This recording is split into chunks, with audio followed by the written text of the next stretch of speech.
Welcome to all student.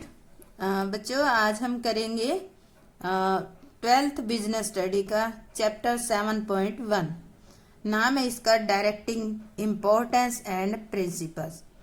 तो आज इस चैप्टर का हमारा फर्स्ट लेक्चर है और इसमें ये डायरेक्टिंग होता क्या है। देखो, इसकी एक लाइन से ही आपको मीनिंग क्लियर हो जाएगा।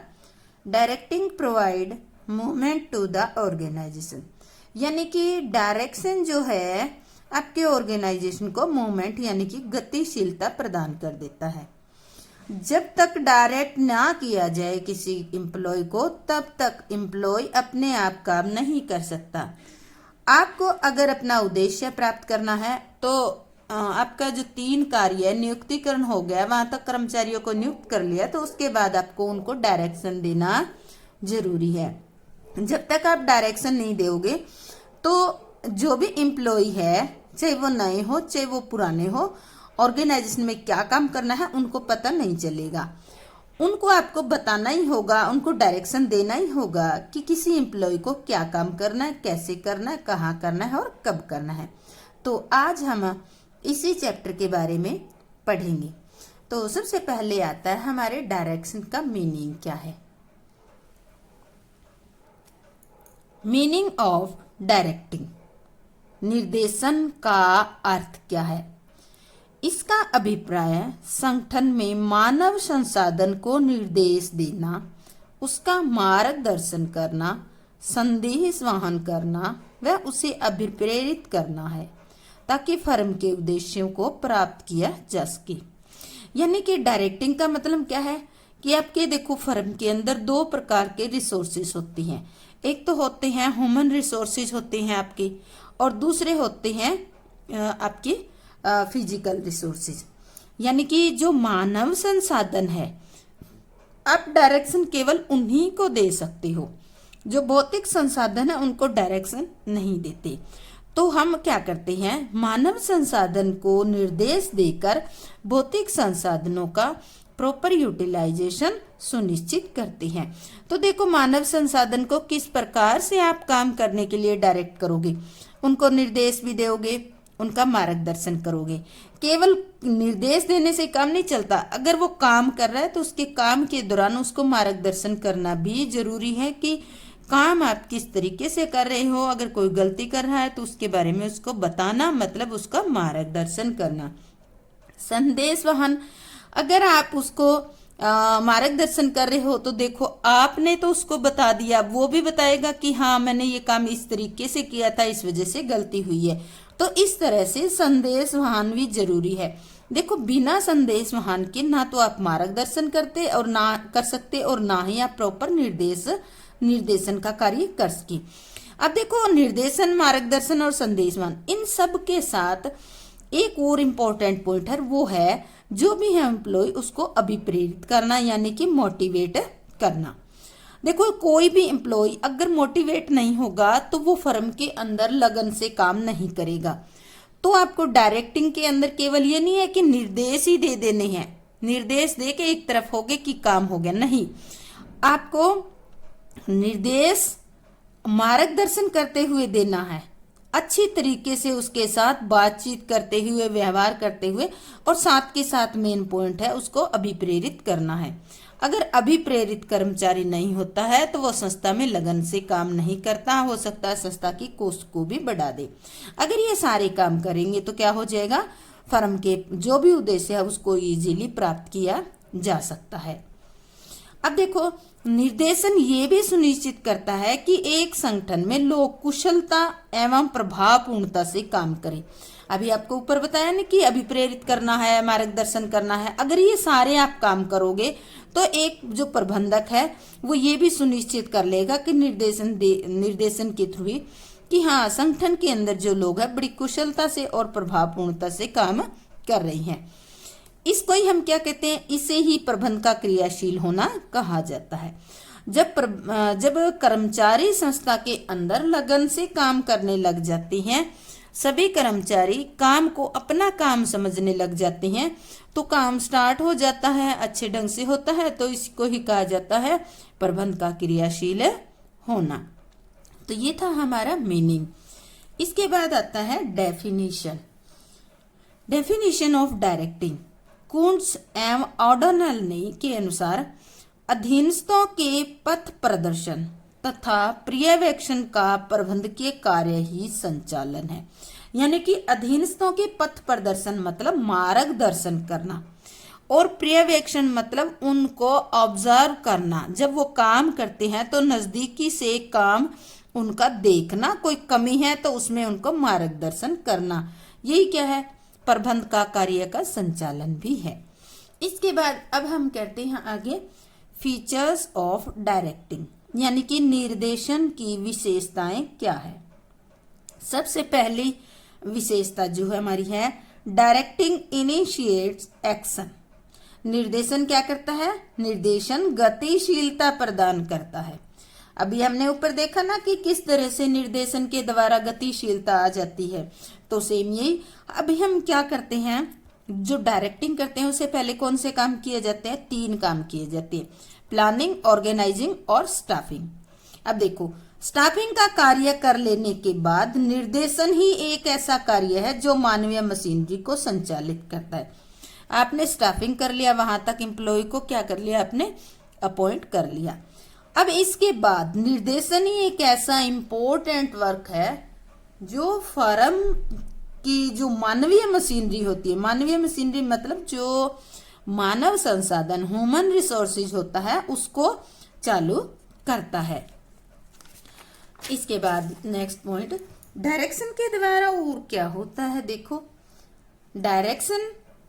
Directing take place at every level of management. निर्देशन प्रबंध के प्रत्येक स्तर पर होता है। अब देखो, इन्होंने कहा है कि directing take place at every level. Every level मतलब हमारे फर्म में हमने 3 लेवल पढ़े हैं। कौन कौन से level, top level, middle level और लोअर लेवल। और लोअर लेवल के नीचे क्या होता है, प्लेटफॉर्म एरिया होता है। तो अब देखो, कहते हैं इनकी तीनों लेवल पे जरूरत होती है। तो कैसे होती है, निर्देशन की आवश्यकता सभी प्रबंध स्तरों पर होती है। उच्च स्तरीय प्रबंधक मध्य स्तरीय प्रबंधकों को, और मध्य स्तरीय प्रबंधक निम्न स्तरीय प्रबंधकों को, और निम्न स्तरीय प्रबंधक वास्तविक कार्य पर लगे लोगों को निर्देश देती हैं। तो पता चल गया, यानी कि तीनों लेवल पे ही निर्देशन की जरूरत पड़ती है। जो टॉप लेवल के मैनेजर है वो क्या करेंगे, वो मिडिल लेवल के मैनेजर को देंगे और निर्देश। मिडिल लेवल के मैनेजर हैं वो लोअर लेवल के मैनेजर को देंगे, या लोअर लेवल पे फोरमैन सुपरवाइजर होते हैं उनको आदेश देंगे। और जो लोअर लेवल के होते हैं वो किनको देते हैं निर्देश, जो रियल में कार्य पर लगे हुए हैं, जो प्लेटफॉर्म पर लोग हैं उनको वो निर्देश देती है। तो अभी इसमें आपको देखा होगा कि निर्देशन का कार्य वहीं ज्यादा होता है जहां रियल कार्य पर लगे हुए लोग होते हैं, उनको ही ज्यादा निर्देशन की जरूरत पड़ती है। तो इसमें या आप ये कह सकते हो कि निम्न स्तरीय जो प्रबंधक है या फोरमैन सुपरवाइजर है उनको निर्देशन देने की ज्यादा आवश्यकता पड़ती है, क्योंकि वो रियल वर्क कर रहे लोगों से संबंधित होती हैं। थर्ड हमारा आता है, निर्देशन एक निरंतर चलने वाली प्रक्रिया है। Directing is a continuous process, यानी कि जो डायरेक्टिंग है, निर्देशन है, उसको लगातार करना पड़ता है। देखो, एक निर्देशन कोई ऐसा कार्य नहीं है कि एक बार दे दिया फिर चुप बैठ गई। एक प्रबंधक निर्देश देकर चुप नहीं बैठ सकता, उसे लगातार अधीनस्थों का पर्यवेक्षण करना, मार्गदर्शन करना और समय समय पर उन्हें प्रोत्साहित करना पड़ता है। देखो, अगर आप समझो कि हाँ एक बार निर्देश दे दिए तो काम हो जाएगा, ऐसा कुछ नहीं है। प्रबंधक को निर्देश देकर चुप नहीं बैठना, बल्कि लगातार अपने जो भी अधीनस्थ है उनका पर्यवेक्षण मतलब उनका सुपरविजन करना है, नजदीकी से सुपरविजन करना है। उनके काम में कोई दिक्कत आ रही है, कोई समस्या आ रही है तो वो बतानी है, उनका मार्गदर्शन करना है और समय समय पर उन्हें प्रोत्साहित भी करना है, यानी कि अभिप्रेरित मोटिवेट करना है। प्रबंधक को ये सभी सुनिश्चित करना पड़ता है कि कार्य आदेशों के अनुसार हो रहा है या नहीं।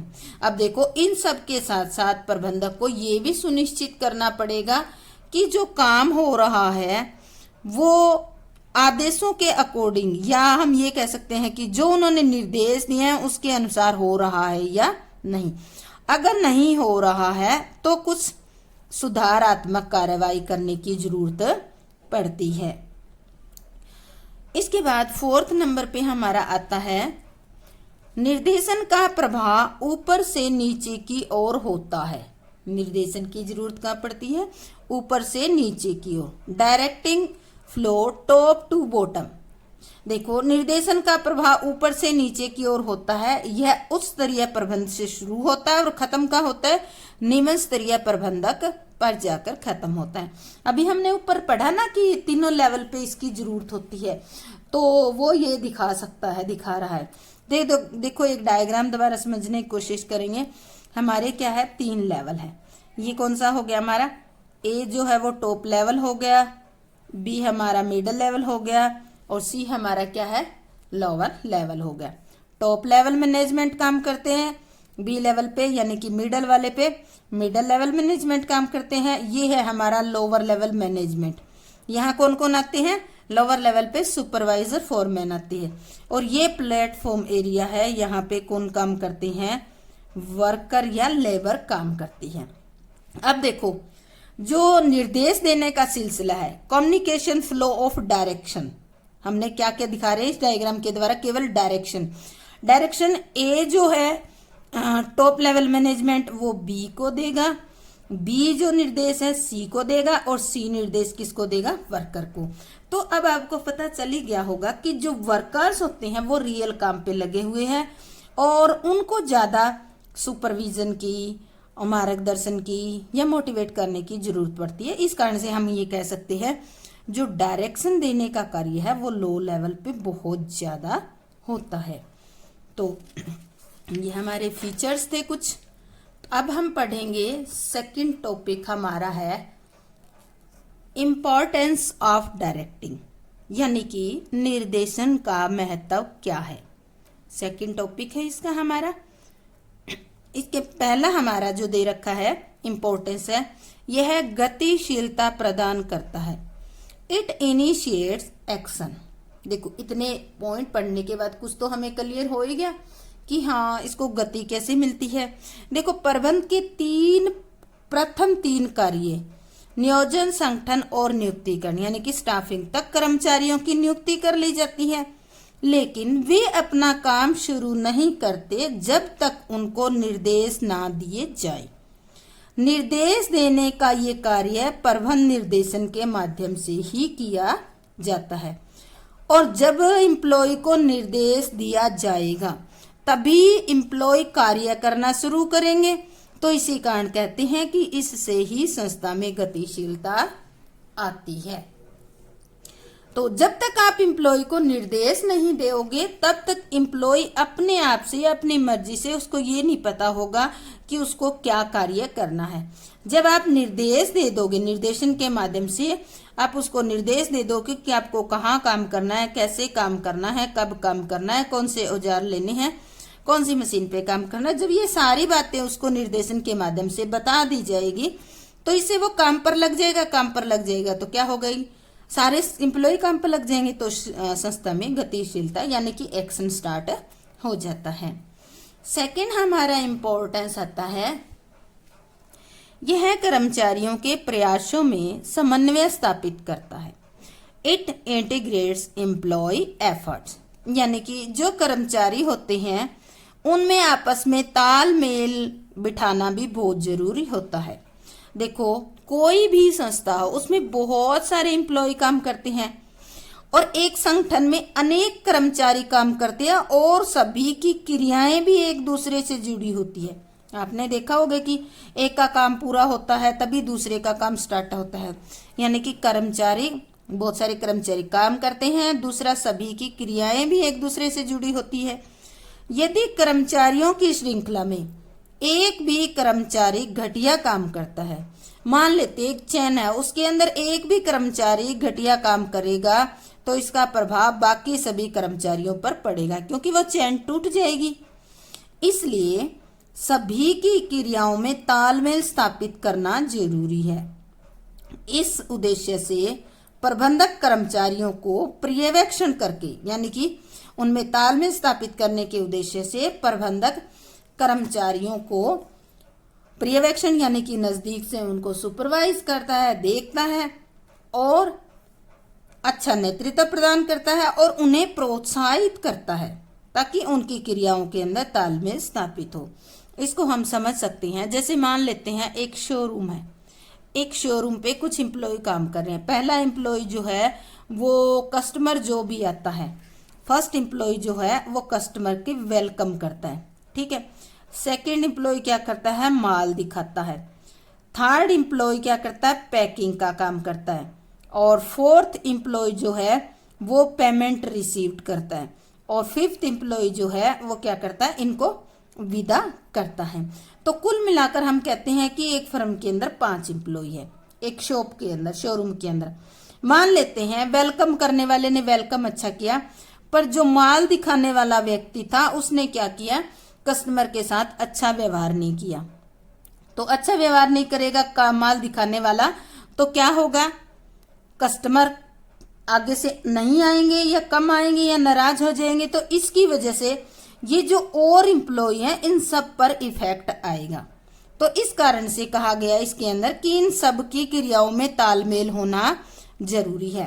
एक भी कर्मचारी अगर घटिया काम करता है तो इसका प्रभाव बाकी कर्मचारियों पर भी पड़ेगा। नेक्स्ट है हमारा, यह अभिप्रेरणा का माध्यम है। किसका माध्यम है, अभिप्रेरणा। It is the means of motivation. देखो, संस्था के उद्देश्यों को अभिप्रेरित कर्मचारी ही पूरा कर सकते हैं। मतलब अगर आपके कर्मचारी मोटिवेट है तो वो फर्म के अंदर लगन से काम करेंगे, उनकी समर्पण भावना होगी तो वो जी लगाकर काम करेंगे, क्योंकि अभिप्रेरित कर्मचारी पूर्ण लगाव और समर्पण भाव से काम करते हैं। और एक प्रबंधक निर्देशन के द्वारा कर्मचारियों को अभिप्रेरित कर सकता है। तो अब आप इतने से समझ गए होंगे कि एक फर्म को अगर अपना उद्देश्य प्राप्त करना है तो उसके कर्मचारी कैसे होने चाहिए, मोटिवेटेड होने चाहिए। अगर नहीं है तो उनको मोटिवेटेड करना पड़ेगा, क्योंकि जब वो मोटिवेट होंगे तभी उनका फर्म से लगाव होगा और समर्पण भावना होगी। जब तक ये 2 पॉइंट नहीं होंगे, कर्मचारी और फर्म का लगाव नहीं होगा और फर्म के उद्देश्य प्राप्त करने में दिक्कत आएगी। नेक्स्ट हमारा है, यह परिवर्तन को लागू करना संभव बनाता है। It facilitate to implement change. यानी कि फर्म को अगर कुछ चेंज करना है तो केवल निर्देशन के माध्यम से ही हो सकता है। देखो, कर्मचारी जिस ढांचे में काम करते हैं उसमें परिवर्तन को पसंद नहीं करते। जब फर्म को समय की मांग के अनुसार परिवर्तन करना पड़ता है, देखो कर्मचारी जिस ढांचे में वो जिस तरीके से काम कर रहे हैं उसमें वो परिवर्तन करना पसंद नहीं करेंगे, पर फर्म की मजबूरी हो जाती है कि उसको समय की मांग के साथ परिवर्तन करना पड़ता है। अब देखो, कर्मचारी पसंद नहीं करेंगे, फर्म परिवर्तन करेगी तो क्या होगा, दोनों में टकराव होगा, संघर्ष होगा। तो अब किसका रोल आएगा, एक प्रबंधक का, जो निर्देशन देगा। एक प्रबंधक निर्देशन के माध्यम से कर्मचारियों को इस प्रकार तैयार करते हैं कि वे परिवर्तन को सहर्ष स्वीकार कर ले। अब देखो, कर्मचारी अपने एम्प्लॉय को इस तरीके से निर्देश देंगे या मोटिवेट करेंगे कि वो आसानी से इसको स्वीकार कर ले। मान लेते हैं, एक एग्जांपल लेके समझते हैं कि एक आपकी फर्म है, ठीक है, एक फर्म है, वो क्या करना चाहती है, चेंज करना चाहती है। क्या, जैसे कि उसके ऑफिस में पहले टाइप की मशीन थी, अब वो कंप्यूटर लाना चाहती हैं। तो देखो, बहुत सारे एम्प्लॉइज में ऐसे मिल जाएंगे जिनको कंप्यूटर चलाना नहीं आता, कंप्यूटर की नॉलेज नहीं है। इसलिए जिनको कंप्यूटर की नॉलेज नहीं होगी वो क्या करेंगे, इस परिवर्तन को पसंद नहीं करेंगे। तो अब क्या होगा, प्रबंधक का क्या रोल आ जाता है। एक प्रबंधक जो है उनको इस तरह से निर्देश करेगा, उनको बताएगा कि आपको जहाँ पे टाइप से काम किया जाता है वहाँ ट्रांसफर कर देंगे, या फिर ये कहा जाएगा कि आपको 1 महीने का समय दे दिया जाता है, आप कंप्यूटर सीख ले, या फिर फर्म ये भी ऑप्शन रख सकती है कि आपकी ट्रेनिंग करवा दी जाएगी जिससे आपको दिक्कत नहीं होगी। दूसरा, उनको ये भी बता सकता है कि अगर आप कंप्यूटर सीख लोगे तो आपकी काम की स्पीड जो है ज़्यादा हो जाएगी और आप आराम से काम कर सकते हो, आपके हाथों पर भी दबाव नहीं आएगा। इस तरह से एक जो प्रबंधक है वो निर्देशन के माध्यम से इनको तैयार कर सकता है, जिससे कर्मचारी जो है परिवर्तन को सहर्ष यानी खुशी से स्वीकार कर ले। इसके बाद आता है हमारा नेक्स्ट, हमारा या लास्ट पॉइंट हमारा जिसको कहते हैं, यह संगठन में संतुलन स्थापित करता है। It creates balance in the organisation. कभी कभी व्यक्तिगत, इंडिविजुअल और फर्म के उद्देश्यों में संघर्ष पैदा हो जाता है। यानी कि देखो, उद्देश्य हमने पढ़े हैं कि 3 टाइप की होती हैं। एक तो होता है इंडिविजुअल, और एक होता है फर्म का, और एक होता है सोशल। तो यहाँ 2 उद्देश्यों की बात आ रही है, इंडिविजुअल और फर्म के उद्देश्यों की। इन दोनों में संघर्ष पैदा हो जाता है। होता किस कारण से है? देखो, एक और व्यक्ति फर्म से अधिक वेतन, तरक्की आदि उद्देश्यों के लिए काम करता है। यानी कि जो एम्प्लॉय है वो ये चाहता है, वो फर्म में काम कर रहा है तो वो ये चाहता है कि उसको ज्यादा से ज्यादा वेतन मिले, ज्यादा से ज्यादा तरक्की मिले, वो इसी उद्देश्य से काम कर रहा है। दूसरी ओर फर्म का उद्देश्य ये हो सकता है कि उसको ज्यादा से ज्यादा लाभ कमाना है, ज्यादा से ज्यादा बाजार का हिस्सा प्राप्त करना है और लाभ कमाना है, और साथ के साथ वो क्या करना चाहती है, कम कॉस्ट पे।